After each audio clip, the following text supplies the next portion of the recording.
ఆయన గుంటూరులోనే మకాం పెట్టారు అని చెప్పేసి కొన్ని పార్టీలు విమర్శిస్తాయి. కానీ రాజధాని విషయంలో ఏదో హామీ ఇస్తున్నామంటూ ఆయన చెప్తున్నారు. అటార్నీ జనరల్తో మాట్లాడాము, అమిత్ షా గారితో మాట్లాడాము, రాజధానికి చట్టబద్ధత కల్పిస్తున్నాము, ఇవన్నీ బాగానే ఉన్నాయి. అసలు వాటి గురించి జనంలో బహుశా ఉంటే ఆ ఎకరాలకి ఎకరాలు ఇచ్చేసి స్వచ్ఛందంగా త్యాగజీవులుగా మారిపోయిన రైతులకు ఉందేమో కానీ ఆందోళన ఏడ మళ్ళీ మనకు డెవలప్ చేసిన ఫ్లాట్ ఇచ్చినా కూడా రేట్లు రావేమోననే ఒక ఆందోళన వాళ్ళలో ఉందేమో. కానీ అందరికీ తెలుసు అది అమరావతి రాజధాని అక్కడే ఉంటుంది. ఓకే, మీరు భరోసా ఇచ్చినా అయిపోయినా కూడా.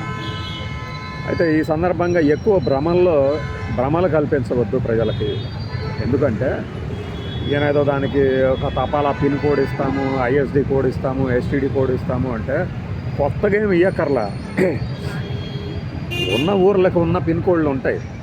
మీరు అన్ని ఏరియాలు కలిపి దానికి ఇస్తే ఒక పేరు పెట్టి అమరావతి అని, దానికి మీకు ఇష్టం వచ్చిన పిన్ కోడ్ని దానికి అలాట్ చేసుకోవచ్చు. మళ్ళీ కొత్తగా ఇచ్చేది సరే, అది కూడా ఒకటి అనుకోండి.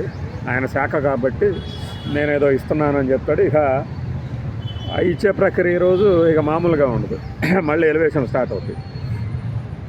భ్రమలు అని ఎందుకు అంటున్నానంటే, ఏదో 2 ఏళ్లలో ఇక్కడ మంత్రులు, ఎమ్మెల్యేలు వీళ్ళ క్వార్టర్స్ అన్నీ, అధికారుల క్వార్టర్స్ అన్నీ పూర్తి చేయాలని లక్ష్యంగా పెట్టుకున్నామంటే ఈయన ఏంది మధ్యలో నాకు అర్థం కాల. కేంద్ర ప్రభుత్వం కదా అది చేస్తుంది, రాష్ట్ర ప్రభుత్వం కదా. మంత్రి నారాయణ గారు, ఆయన ఆధ్వర్యంలో ఉన్నటువంటి కమిటీలు కావచ్చు, ఇంకోటి కావచ్చు, కన్స్ట్రక్షన్ కంపెనీలు ఈ పూర్తి చేస్తాయి. ఈయన ఎందుకు మాట్లాడుతున్నాడు? ఓకే, ఏదో త్రిసభ్య కమిటీలో మెంబర్ కాబట్టి మాట్లాడుతున్నాడు అనుకోవచ్చు.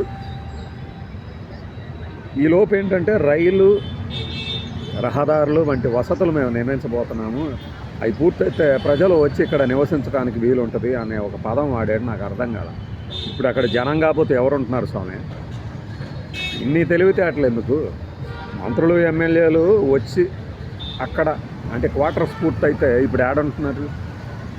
అమరావతిలో ఉండట్లేదా? సరే, ఉండట్లేదు. క్వార్టర్స్ పూర్తయితే ప్రజలు వచ్చి నివసిస్తారా? ప్రజలు ఎందుకు వచ్చి నివసిస్తారు మీతో పాటు? ఆ మంత్రుల సిబ్బంది, పేషీల్లో వాళ్ళు వచ్చి అక్కడ ఉంటారేమో. కొత్తగా ఎవరు వస్తారు? బిల్డింగులు కొత్తగా, కానీ వీళ్ళు చేస్తున్న పనులన్నీ పాతవే కదా, ఎంప్లాయీస్.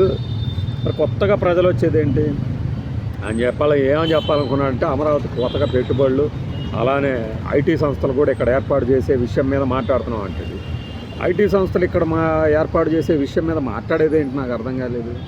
క్వాంటమ్ కార్పొరేషన్ ఉంది కదా, ఒక పెద్ద రాబోతుంది కదా, ఇంకెంత ఒక 20 రోజుల్లో వచ్చేస్తుంది కదా సంక్రాంతికి. ఆ రోజున మామూలుగా మేళతాళాలతో స్వాగతాలు పలకటము, గానా బజానా అంతా ఉంటుంది కదా పండగ రోజుకి.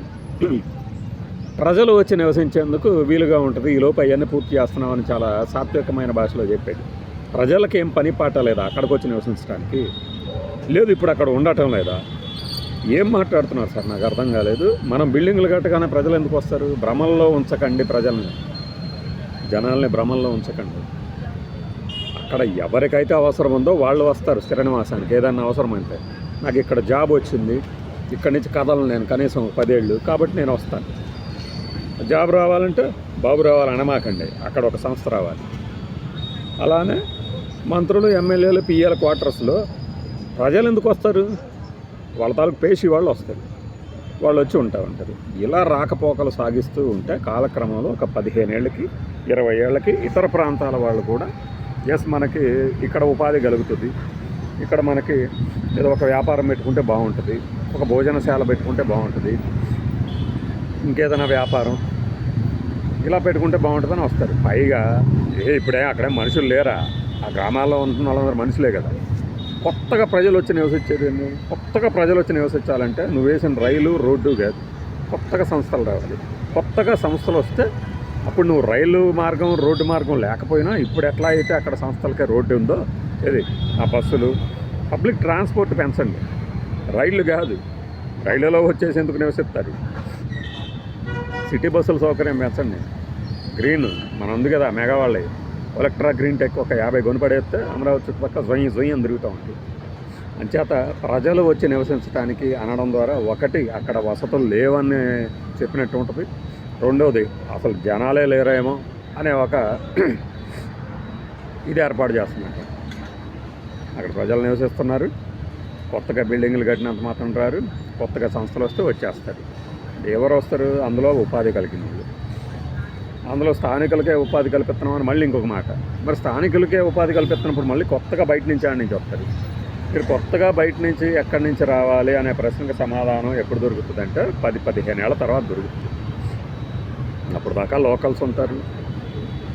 ఈ మంత్రులు ఎమ్మెల్యేలు కూడా నివాసాల్లో ఏమి ఉండరు కదా, వెంటనే సమావేశాలు ఉన్నప్పుడు వస్తారు పోతారు. నేను అనుకుంటున్నా ఇది నా తప్పైతే కావచ్చు, కరెక్ట్ కాకపోవడానికి కూడా ఛాన్స్ ఏం లేదు.